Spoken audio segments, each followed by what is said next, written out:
फोंड्या फामाद आशिल्ल्या बांदिवडेच्या महालक्ष्मी देवळात दर वर्सा प्रमाण व्हडा दबाज्यान दसरो मनयलो। लोकांनी व्हडा संख्येन हाजेरी लावन देवीची सेवा केली। देवीच्या पालखेची पुराय देवळा भोंवतणी ढोल ताशेच्या गजरांत व्हडा उमेदीन तशेंच भक्ती भावनेन भाविकांनी मिरवणूक लेगीत काडली।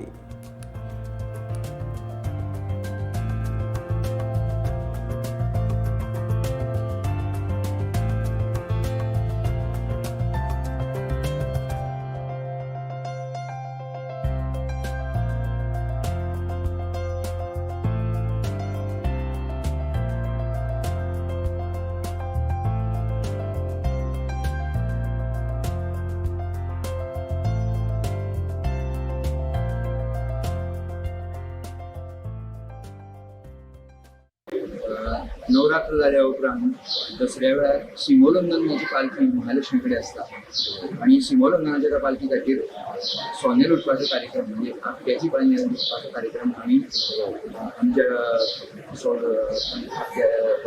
घराचे पेड आसा ते वचून आमी या शस्त्रपूजा करून महालक्ष्मीची पूजा करून मागीर आमी सोने लुटपाचो कार्यक्रम करता आणि मागीर आमी हांगा येता।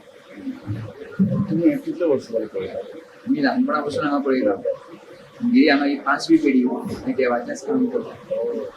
आमची महालक्ष्मी आसा पळय ताका जवळ जवळ 7 देवस्थानची आमची महालक्ष्मी हांगा संबंधीत आसा, जाका आमी पाळवी म्हणटात किंवा ताका कुलदेवी अशें म्हणटात। नागेश महालक्ष्मी आसा, मंगेश महालक्ष्मी आसा, शांतादुर्गा महालक्ष्मी आसा, सप्तकोटेश्वर महालक्ष्मी आसा, गणपती महालक्ष्मी आसा आणि महालक्ष्मी दामोदर आसा।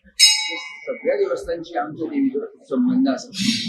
त्या खातीर ह्या देवीचे अर्च्य किंवा भजप आसा पळय खूप मोठ्या प्रमाणात